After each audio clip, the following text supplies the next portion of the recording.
ಕೊರೋನಾಗೆ lockdown ಒಂದೇ ಪರಿಹಾರವಲ್ಲ.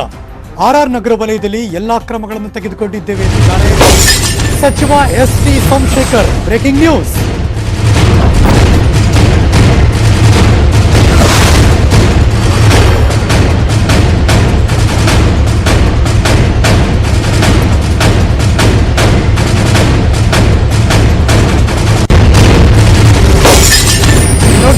Breaking news. ಒಂದ್ ಕಡೆ ಲಾಕ್ಡೌನ್ ಮುಂದುವರಿಸಬೇಕಾ ಬೇಡವಾ ಆ ಚರ್ಚೆ ಜೋರಾಗಿ ನಡೀತಾ ಇದೆ.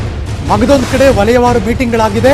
ಈ ಸಂದರ್ಭದಲ್ಲಿ ನ್ಯೂಸ್ 18ಗೆ ಆರ್ಆರ್ ನಗರ ರಾಜರಾಜೇಶ್ವರಿ ನಗರ ವಲಯದ in charge minister Shri S T. Somashekar ಕೂಡ ಮಾತಾಡಿದ್ದಾರೆ. ಆರ್ಆರ್ ನಗರ ವಲಯದಲ್ಲಿ 6 ಭಾಗ ಮಾಡಿದ್ದೀವಿ, ಅಗತ್ಯ ಇರೋ ಎಲ್ಲಾ ಬೆಡ್ಗಳ ವ್ಯವಸ್ಥೆ ಆಗಿದೆ ಅಂತಿದ್ದಾರೆ ಎಸ್.ಟಿ. ಸೋಮಶೇಖರ್ ಅವರು. ಸರ್, ಇದು ತಮ್ಮ ವಲಯದಲ್ಲಿ ಸರ್ ಆರ್ಆರ್ ನಗರ ವಲಯದಲ್ಲಿ ಏನೇನು ಕ್ರಮಗಳನ್ನು ಕೈಗೊಂಡಿದ್ದೀರಿ, ಏನು ಸೂಚನೆಗಳನ್ನು ಕೊಟ್ಟಿದ್ದೀರಿ ಸರ್ ಅಧಿಕಾರಿಗಳಿಗೆ? ಯಾವ ತರ ಸಿದ್ಧತೆ ಆಗಿದೆ ಸರ್ ಕೊರೋನಾ ನಿಯಂತ್ರಣಕ್ಕೆ? ನಮ್ಮಲ್ಲಿ ಯಶವಂತಪುರ ಆರ್ಆರ್ ನಗರ ಎರಡೂ ಸೇರಿ ಸುಮಾರು 6 ಡಿವಿಷನ್ ಮಾಡಿದ್ದೀವಿ. ಹಾ ಸರ್. Corporation division 2 ವಾರ್ಡ್ಗೆ 3 ವಾರ್ಡ್ಗೆ. ಹಾ ಸರ್. ಈಗ 6 ಡಿವಿಷನ್ಗೂ 6 ಮೀಟಿಂಗ್ ಮಾಡಿದ್ದೀವಿ. ನಾನು ವಿಶಾಲ್ ರವರು 6 ಡಿವಿಷನ್ಗೆ ಸಂಬಂಧಪಟ್ಟಂತ ಅಧಿಕಾರಿಗಳ ಸಭೆ ಮಾಡಿದ್ದೀವಿ. ಹಾ ಸರ್. ಆಮೇಲೆ 6 ವಾರ್ಡ್ಗೆ ಸಂಬಂಧಪಟ್ಟಂತ ಪ್ರೈವೇಟ್ ಹಾಸ್ಪಿಟಲ್ಗಳು ಏನಿದೆ ಅದನ್ನ 2 ಭೇಟಿ ಮಾಡಿದ್ದೇವೆ. ಜ್ಞಾನ ಭಾರತಿ ಇದರಲ್ಲಿ ಗರ್ಲ್ಸ್ ಹಾಸ್ಟೆಲ್ ಇತ್ತು, ಅದನ್ನ ಎಲ್ಲ ಕ್ಲೀನ್ ಮಾಡಿ ಅದಕ್ಕೆ ಏನೇನ್ ಬೇಕು ಎಲ್ಲ ಫೆಸಿಲಿಟೀಸ್ ಮಾಡಿ ಅಲ್ಲಿ ಬೆಡ್ ರೆಡಿ ಮಾಡಿ ಕೋವಿಡ್ ಕೇರ್ ಮಾಡಿ ಅಲ್ಲಿನ ಹಾಕಿದೀವಿ. ತಗೊಂಡಿದೀವಿ. ಆಮೇಲೆ ಆಂಬುಲೆನ್ಸ್ ಅವ್ರು ಶಿಫ್ಟ್ ಮಾಡ್ತಕ್ಕಂತ ಅದಕ್ಕೆ ಸಫಿಶಿಯಂಟ್ ಆಂಬುಲೆನ್ಸ್ ಮಾಡಿದೀವಿ. ಒಂದೊಂದು ಡಿವಿಷನ್ ಹತ್ರನೇ ಆಂಬುಲೆನ್ಸ್ ನ ಮಾಡಿದೀವಿ. ಆ ಆಂಬುಲೆನ್ಸ್ ನ ಮೇಂಟೈನ್ ಮಾಡಕ್ಕೆ ಒಬ್ರು ಅಸಿಸ್ಟೆಂಟ್ ಕಮಿಷನರ್, 2 ತಹಸೀಲ್ದಾರ್ಸ್ ಅವ್ರನ್ನ ವ್ಯವಸ್ಥೆ ಮಾಡಿದೀವಿ. ಆಮೇಲೆ ಪಾಸಿಟಿವ್ ಬಂದ್ರೆ ಅದು ಇಮ್ಮಿಡಿಯೇಟ್ ಆಗಿ ಅವ್ರನ್ನ ಕಾಂಟ್ಯಾಕ್ಟ್ ಮಾಡಿ ಅವ್ರನ್ನ ಆಂಬುಲೆನ್ಸ್ ತರಿಸಿ ಶಿಫ್ಟ್ ಮಾಡ್ತಕ್ಕಂತ ಅದಕ್ಕೆ ಅಲ್ಲಿ ಲೋಕಲ್ ರೆಪ್ರೆಸೆಂಟೇಟಿವ್ ಸಂಘ ಸಂಸ್ಥೆಗಳು ಅವ್ರದ್ದು ಒಂದು ಕಮಿಟಿ, ಟಾಸ್ಕ್ ಫೋರ್ಸ್ ಕಮಿಟಿ ಮಾಡಿದೀವಿ. ಹಿಂಗೆ ಯಾರಿಗೂ ಕೂಡ ಇದಾಗಬಾರದು. ಈಗ ಅವ್ರಿಗೆ ಯಾರು ಕೋವಿಡ್ ಕೇರ್ ಅಲ್ಲಿ ಇರ್ತಾರೆ ಅವ್ರಿಗೆ ಊಟ, ಕಾಫಿ, ತಿಂಡಿ ಸರಿಯಾಗಿ ಹೋಗ್ತಾ ಇದೆಯಾ ಅಂತಕ್ಕೆ ಅಲ್ಲಿ ಒಬ್ರು ಆಫೀಸರ್ನ ಅಪಾಯಿಂಟ್ಮೆಂಟ್ ಮಾಡಿದೀವಿ. ನಿಮ್ಗೆ ಏನೇನ್ ಪ್ರಿಕಾಷನ್ ಮಾಡಿದೀವಿ, ಏನೆಲ್ಲ ಮಾಡಿದೀವಿ ಈಗ ನೋಡಕ್ ಹೋಗ್ತಾ ಇದ್ದೀನಿ. ಯಾರಿಗೂ ಹೇಳ್ದೆ ಕೋವಿಡ್ ಕೇರ್ಗೆ ಮತ್ತೆ ಇನ್ನಿತರ ನಮ್ಮ ಹಾಸ್ಪಿಟಲ್ಗಳವ ಅವನ್ನ ವಿಸಿಟ್ ಮಾಡ್ಬೇಕಂತ ಅದಕ್ಕೆ ಈಗ ಹೋಗ್ತಾ ಇದ್ದೀನಿ. ಅಲ್ಲ ಸರ್, ಮುಖ್ಯಮಂತ್ರಿ ಮತ್ತೆ ಸಭೆ ಕರೆದಿದಾರಂತೆ, ಮತ್ತೇನಾದ್ರು ಲಾಕ್ಡೌನ್ ಏನ್ ಪ್ರಸ್ತಾಪ ಆಗ್ಬೋದ ಸರ್? ಮುಖ್ಯಮಂತ್ರಿಗಳು ನಮ್ಗೇನ್ ಸಭೆ ಕರೆದಿಲ್ವಾ ಸರ್? ಇವತ್ತಾ? ಇಲ್ಲ ಸಂಜೆ 4 ಗಂಟೆಗೆ ಏನೋ ಅಂತಂದ್ರು. ಅಲ್ಲ ನಮ್ಗಿಲ್ಲ. ಇಲ್ಲ, ಯಾವ ಸಚಿವರು? ಎಲ್ಲ ಸಚಿವರು ಕರೆದಿದ್ರು. ಆಯ್ತು, ಅದು ಇರ್ಬೇಕು. ಇನ್ನು ನಮ್ಗೆ ಮೆಸೇಜ್ ಬಂದಿಲ್ಲ. ಅಲ್ಲ ಸರ್, ನಮ್ಮ ವಲಯದಲ್ಲಿ ಸರ್ ಬೆಡ್ಗಳ ಅವಶ್ಯಕತೆ ಎಷ್ಟಿತ್ತು, ಎಷ್ಟಾಗಿದೆ ಅನ್ನೋದ್ರ ಬಗ್ಗೆ ಮಾಹಿತಿ ಸರ್? ಈಗ 550 ಬೆಡ್ ರೆಡಿ ಮಾಡಿದ್ದು. ಅಲ್ಲಿ 337 ಆಗಿದೆ. ಇನ್ನು ಇದೆ, ಇನ್ನು 2250 ರೆಡಿ ಮಾಡ್ತಾ ಇದ್ದೀವಿ. ಅದ್ರ ಅಗತ್ಯ ಮುಂಜಾಗ್ರತಾ ಕ್ರಮಗಳನ್ನೆಲ್ಲ ಕೈಗೊಂಡಿದ್ದೀರಾ? ಮುಂದೆ ತಗೊಂಡಿದೀವಿ. ಇನ್ನು 2250 ರೂಮ್ಸ್ ಎಲ್ಲ ರೆಡಿ ಮಾಡ್ಕೊಂಡಿದೀವಿ. ಕಾಲೇಜು ಅದು ನಮ್ಮಲ್ಲಿ RV ಕಾಲೇಜ್ ಇದೆ, ದಯಾನಂದ ಸಾಗರ್ ಕಾಲೇಜ್ ಇದೆ, RN ಶೆಟ್ಟಿ ಕಾಲೇಜ್ ಇದೆ. ಅವ್ರು 3 ಕನ್ವಿನ್ಸ್ ಮಾಡಿ ತಗೊಂಡಿದೀವಿ. ಜ್ಞಾನ ಭಾರತಿ ಲೇಡೀಸ್ ಹಾಸ್ಟೆಲ್ ತೆಗೆದುಕೊಂಡು ಅವ್ರಿಗೆ ಎಲ್ಲ ಫೆಸಿಲಿಟೀಸ್ ಮಾಡಿ ಅದನ್ನ ಕೋವಿಡ್ ಕೇರ್ ಸೆಂಟರ್ ಮಾಡ್ಕೊಂಡಿದೀವಿ. ಇದು ರಾಜರಾಜೇಶ್ವರಿ ನಗರ ವಲಯದ ಇನ್ಚಾರ್ಜ್ ಎಸ್.ಟಿ. ಸೋಮಶೇಖರ್ ಅವರು ಮಾತಾಗಿತ್ತು. ಇನ್ನು ಯಲಹಂಕ ವಲಯಕ್ಕೆ ಹೋಗ್ತಿದ್ವಿ. ಅವರೆಲ್ಲ ಏನೇನ್ ಮಾತಾಡಿದ್ರು ನಿಮ್ಮ ಮುಂದೆ ಹೇಳ್ತೀನಿ ಒಂದು ಚಿಕ್ಕ ಬ್ರೇಕ್ ಆದ್ಮೇಲೆ. ಅಲ್ಲಿನ ಉಸ್ತುವಾರಿ ಏನ್ ಮಾತಾಡಿದ್ದಾರೆ, ಶ್ರೀ ಎಸ್.ಆರ್. ವಿಶ್ವನಾಥ್ ಮಾಹಿತಿ ಕೊಟ್ಟಿದ್ದಾರೆ. ಈಗ ಬರ್ತಿರುವಂತಹ ಬ್ರೇಕಿಂಗ್ ನ್ಯೂಸ್. ಜನಪ್ರತಿನಿಧಿಗಳ ಜೊತೆ 2 ಬಾರಿ ಸಭೆ ನಡೆಸಿದೀವಿ, ಅಧಿಕಾರಿಗಳ ಜೊತೆ ನಿರಂತರವಾಗಿ ಮೀಟಿಂಗ್ ಮಾಡ್ತಿದ್ದೀವಿ, ಮೈಕ್ರೋ ಲೆವೆಲ್ ನಲ್ಲಿ ಸಿದ್ಧತೆ ನಡೆದಿದೆ ಅಂತಿದ್ದಾರೆ ಎಸ್.ಆರ್. ವಿಶ್ವನಾಥ್. Breaking news.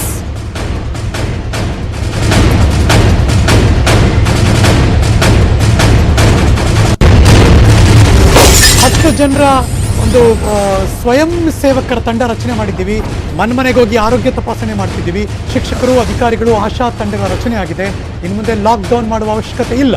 ಕೊರೋನಾ ಜೊತೆಗೆ ಹೊಡೆದಾಡಿಕೊಂಡು ಬದುಕಬೇಕು ಅಂತ ನ್ಯೂಸ್ 18 ಕನ್ನಡಕ್ಕೆ ಯಲಹಂಕ ವಲಯದ ಉಸ್ತುವಾರಿ ಎಸ್.ಆರ್. ವಿಶ್ವನಾಥ್ ಮಾಹಿತಿ ಕೊಟ್ಟಿದ್ದಾರೆ. Breaking news. ಹಾಗಾದ್ರೆ ಏನ್ ಮಾತಾಡೋದು ಬನ್ನಿ ಕೇಳೋಣ. ಸರ್, ತಮ್ಮ ವಲಯದಲ್ಲಿ ಏನೇನು ಸಿದ್ಧತೆ ಮಾಡಿದ್ವಿ ಸರ್ ಕೊರೋನಾ ನಿಯಂತ್ರಣಕ್ಕೆ? ನಾನು ಇಲ್ಲಿಯವರೆಗೂ ಜನಪ್ರತಿನಿಧಿಗಳ ಜೊತೆಯಲ್ಲಿ 2 ಸಭೆಗಳನ್ನು ಮಾಡಿದ್ದೀನಿ. ಅಂದ್ರೆ ಕಾರ್ಪೊರೇಟರ್ಸ್, ಜಿಲ್ಲಾ ಪಂಚಾಯತಿ, ತಾಲೂಕ್ ಪಂಚಾಯತಿ. ಉದ್ದೇಶ ಏನು ಅಂದ್ರೆ ನಮ್ಮಲ್ಲಿ ಒಂದ್ ಸ್ವಲ್ಪ ವಿನೂತನವಾಗಿ ಮಾಡೋಣ ಅಂತ ಹೇಳಿ, ಅಂದ್ರೆ ಮೈಕ್ರೋ ಲೆವೆಲ್ ಹೋಗ್ಬೇಕು ಇದನ್ನ ಟ್ರೇಸ್ ಮಾಡಕ್ಕೆ ಅಂತ. ಯಾರಿಗೋ ವೈರಸ್ ಬಂದ್ಮೇಲೆ ಹುಡ್ಕೊಂಡು ಹೋಗೋದಲ್ಲ, ಅದನ್ನ ಬರೋ ನಿಟ್ಟಿನಲ್ಲಿ ತಡೆಗಟ್ಟೋದಕ್ಕೆ ಪ್ರತಿ ಮನೆಗೂ ಹೋಗ್ತಾ ಇದೀವಿ. ಪ್ರತಿ ಮನೇಲಿ ಇರ್ತಕ್ಕಂಥ ಎಲ್ಲಾರ್ನು ತಪಾಸಣೆ, ಆರೋಗ್ಯ ತಪಾಸಣೆ ಮಾಡಿಸ್ತಾ ಇದೀವಿ. ಅದಕ್ಕೆ 10 ಜನದ್ದು ನಮ್ಮ ವಾಲಂಟಿಯರ್ಸ್ ಮಾಡಿದೀವಿ, ಇರ್ರೆಸ್ಪೆಕ್ಟಿವ್ ಆಫ್ ಪಾರ್ಟೀಸ್ ಮಾಡ್ಕೊಂಡಿದೀವಿ. ಜೊತೆಯಲ್ಲಿ 4 ಜನ ಆಫೀಸರ್ಸ್ ಅವ್ರ ಜೊತೆಲಿ ಇರ್ತಾರೆ. ಆಫೀಸರ್ಸ್ ಅಂದ್ರೆ ನಮ್ಮ ಸರ್ಕಾರಿ ನೌಕರ, ಆಶಾ ಕಾರ್ಯಕರ್ತೆ, ಅಂಗನವಾಡಿ, ನಮ್ ಟೀಚರ್ಸ್ ಇವ್ರು ಇರ್ತಾರೆ. ಅಂದ್ರೆ ಅವ್ರಿಗೆಲ್ಲಾರು ಕೂಡ ಪಲ್ಸ್ ಆಕ್ಸಿಮೀಟರ್ ಕೊಡ್ಸಿದೀವಿ ಒಂದೊಂದು ಬೂತ್ಗೆ. ಆಮೇಲೆ ನಮ್ಮ ಈ ಹೀಟ್ ಚೆಕ್ ಮಾಡೋದಕ್ಕೆ ಕೂಡ ಥರ್ಮಲ್ ಸ್ಕ್ಯಾನರ್ ಕೂಡ ಕೊಡ್ಸಿದೀವಿ. ಆಮೇಲೆ ಒಂದು ಫಾರ್ಮೇಟ್ ಮಾಡಿದೀವಿ, ಪ್ರತಿ ಕುಟುಂಬದ್ದು ಅವ್ರ ಹೆಸರು, ವಯಸ್ಸು, ಏನಾದ್ರು ಬೇರೆ ಕಾಯಿಲೆ ಇದೆಯಾ, ಸಿಂಪ್ಟಮ್ಸ್ ಇದೆಯಾ ಅನ್ನೋದನ್ನು ಕೂಡ ಬರಿತೀವಿ. ಆಮೇಲೆ ಇದನ್ನ ಪಲ್ಸೋ ಆಕ್ಸಾಮೀಟರ್ ಎಷ್ಟು ರೀಡಿಂಗ್ ಬರ್ತದೆ, ಅದು ಕರೆಕ್ಟ್ ಆಗಿದೆಯಾ ಇಲ್ಲ ವೇರಿಯೇಷನ್ ಇದೆಯಾ, ಅವೆಲ್ಲವನ್ನು ಪ್ರತಿನಿತ್ಯ ನಮ್ಗೆ ಅಪ್ಡೇಟ್ ಆಗ್ತಾ ಇರ್ತದೆ. ಸೊ ನಮ್ಮಲ್ಲಿ 3 ವಾರ್ ರೂಮ್ ಮಾಡಿದೀವಿ. ನಮ್ದು ಗ್ರಾಮಾಂತರ ಮತ್ತು BBMP 2 ಬರ್ತದೆ ನಮ್ಗೆ. BBMP ಸೇರಿದಾಗೆ ಒಂದು ವಾರ್ ರೂಮ್ ಮಾಡಿದೀವಿ. ನಮ್ಮ ಜಾಯಿಂಟ್ ಕಮಿಷನರ್ ಅವ್ರನ್ನೇ ಕಮಾಂಡಿಂಗ್ ಸೆಂಟರ್ ಇನ್ಚಾರ್ಜ್ ಮಾಡಿದೀವಿ.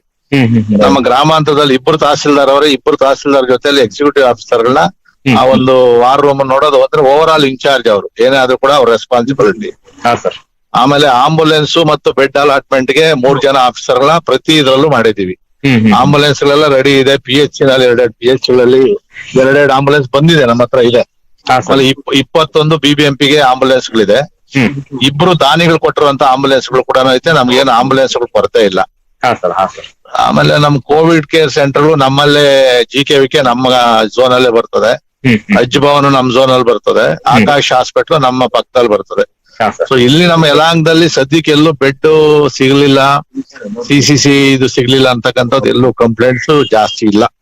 99% ಬೆಡ್ಗಳ ಅಗತ್ಯತೆ ಕೊರತೆ ಏನ್ ಕಂಡು ಬಂದಿಲ್ಲ ಸರ್ ನಿಮ್ಗೇನು? ನಮ್ಮಲ್ಲಿ ಏನ್ ಕೊರತೆ ಕಂಡು ಬಂದಿಲ್ಲ. ಆದ್ರೂ ಕೂಡ ನಾವು ಇನ್ನೊಂದು ಕೋವಿಡ್ ಕೇರ್ ಸೆಂಟರ್ಗೆ ಒಂದು ರೆಡಿ ಮಾಡಿದೀವಿ. ಹೆಗ್ಡೆ ನಗರದ ಹತ್ರ ಒಂದ್ ಜಾಗ ನೋಡಿ ಇಟ್ಟಿದೀವಿ. ಅಂದ್ರೆ ಬಹಳ ಅವಶ್ಯಕತೆ ಬಂದಾಗ ಅದನ್ನ ಬಳಸ್ಕೊಬಹುದು ಅಂತ ಹೇಳಿ ತುರ್ತುಗೆ ಅಂತ ಹೇಳಿ ಮಾಡಿದೀವಿ. ಬಟ್ ಏನಂದ್ರೆ ಸಿಂಪ್ಟಮ್ಯಾಟಿಕ್ ಇದೆಯಲ್ಲ, ಸಿಂಪ್ಟಮ್ಯಾಟಿಕ್ ನಮ್ಮಲ್ಲಿ ಇರೋದು ಪ್ರೈವೇಟ್, ಸರ್ಕಾರಿ ಯಾವ್ದು ಇಲ್ಲ. ಪ್ರೈವೇಟ್ 2 ಹಾಸ್ಪಿಟಲ್ ಐತೆ, ಆಸ್ಟ್ರಾ ಮತ್ತು ಕೊಲಂಬಿಯಾ. ಸೊ ಅಲ್ಲಿಗೆ ತಗೊಂಡ್ ಹೋಗ್ತಾ ಇದೀವಿ. ಈಗ ನಮ್ಮ ಯಲಹಂಕ ಸರ್ಕಾರಿ ಆಸ್ಪತ್ರೆಯಲ್ಲಿ 60 ಬೆಡ್ಗಳದ್ದು ಆಕ್ಸಿಜನ್ದು ರೆಡಿ ಆಗಿದೆ ಈಗ. ಅದನ್ನ ಇನ್ನೊಂದು ವಾರದಲ್ಲಿ ನಾವು ಬಳಸ್ಕೊಂತೀವಿ ನಾವು ಅದನ್ನ. ಅಂದ್ರೆ ಸಿಂಪ್ಟಮ್ಯಾಟಿಕ್ ಅಲ್ಲಿ ಯಾರಿಗಾದ್ರೂ ಏನಾದ್ರು ಇದ್ರೆ ನಮ್ಮ ಸರ್ಕಾರಿ ಆಸ್ಪತ್ರೆನೇ 1 ಫ್ಲೋರ್ ಪೂರ್ತಿ ಮಾಡಿದೀವಿ. ಅದಕ್ಕೆ ಎಂಟ್ರಿನೂ ಸಪರೇಟ್ ಮಾಡಿ ಸರ್ಕಾರದಿಂದಾನೇ ಅದಕ್ಕೆ ದುಡ್ಡೆಲ್ಲ ಕೊಟ್ಟವ್ರೆ. ಸೆಂಟ್ರಲೈಸ್ ಆಕ್ಸಿಜನ್ಗೆಲ್ಲ ಕೊಟ್ಟವ್ರೆ. ಅದು 60 ಬೆಡ್ ರೆಡಿ ಮಾಡಿಟ್ಟಿದೀವಿ. ಸೊ ಅದು ಬಿಟ್ಟು ನಮ್ಮ ಪ್ರೈವೇಟ್ ಡಾಕ್ಟರ್ಸ್ ಅಸೋಸಿಯೇಷನ್ ಇದೆ ನಮ್ಮ ಯಲಹಂಕ ಝೋನ್. ಅವ್ರದ್ದು 2 ಸರಿ ಸಭೆ ಮಾಡಿದೀವಿ. ಅವರು ಕೂಡ 155 ಬೆಡ್, 30 ICU, 45 ಆಕ್ಸಿಜನ್ ಇದು ಮಾಡಿ ಈಗ 3-4 ಆಸ್ಪತ್ರೆಗಳನ್ನ ಕನ್ವರ್ಟ್ ಮಾಡ್ತಾವ್ರೆ ಅದನ್ನ. ಅಂದ್ರೆ ಅದ್ರಲ್ಲಿ 50% ನಮಗೆ, 50% ಅವ್ರು ಪ್ರೈವೇಟ್ ಕೊಡ್ಬೋದು ಅಂತ ಹೇಳಿದ್ರೆ ಒಪ್ಕೊಂಡಿದೀವಿ ನಾವು. ಈಗ ನಮ್ಮ ಮಾದನಾಯಕನಹಳ್ಳಿಯಲ್ಲಿ ಈಗ ಹೋಗ್ತಾ ಇದೀವಿ. ನಮ್ ಡಾಕ್ಟರ್ ಸುಧಾಕರ್ ಬರ್ತಾವ್ರೆ, ಅದು ನಮ್ಮ ಕ್ಷೇತ್ರನೇ. ಅದು 50 ಬೆಡ್ ಆಸ್ಪತ್ರೆಗಳು ಇವತ್ತು ಇನಾಗ್ರೇಷನ್ ಮಾಡ್ತಾ ಇದ್ದೀವಿ. ಅಂದ್ರೆ ಅದೆಲ್ಲ ಸಿಂಪ್ಟಮ್ಯಾಟಿಕ್ ಇರುವಂತವ್ರಿಗೆ. ಸೊ ನಮಗ್ ಸಮಸ್ಯೆ ಬರೋದೇನಾದ್ರೂ ಅಕಸ್ಮಾತ್ ಮುಂದಕ್ಕೆ ಬಂದ್ರೆ ಸಿಂಪ್ಟಮ್ಯಾಟಿಕ್ ಅವ್ರಿಗೆ, ಅಂದ್ರೆ 60 ವರ್ಷ ಮೇಲೆ ಬೇರೆ ಬೇರೆ ಕಾಯಿಲೆ ಇರ್ತಾವಲ್ಲ, ಅವ್ರಿಗೆ ICUಗಳದ್ದು ಬೇಕಾಗ್ತದೆ. ಬಟ್ ಈಗಿರೋ ಪರಿಸ್ಥಿತಿಯಲ್ಲಿ ನಮ್ಗೇನ್ ಕೊರತೆ ಇಲ್ಲ. ಇಲ್ಲಿಗೆ ನ್ಯೂಸ್ 11 ಮುಗಿಸಿ ನಾನು ಹೋಗಿ ಬರ್ತೀನಿ. ಮತ್ತೆ ಸಿಗ್ತೀನಿ ಮುಂದಿನ ನ್ಯೂಸ್ಗಳಲ್ಲಿ. ಅದರ ಪಕ್ಕಾ ಸುದ್ದಿಗೆ ನೋಡ್ತಾ ಇರಿ News 18 ಕನ್ನಡ.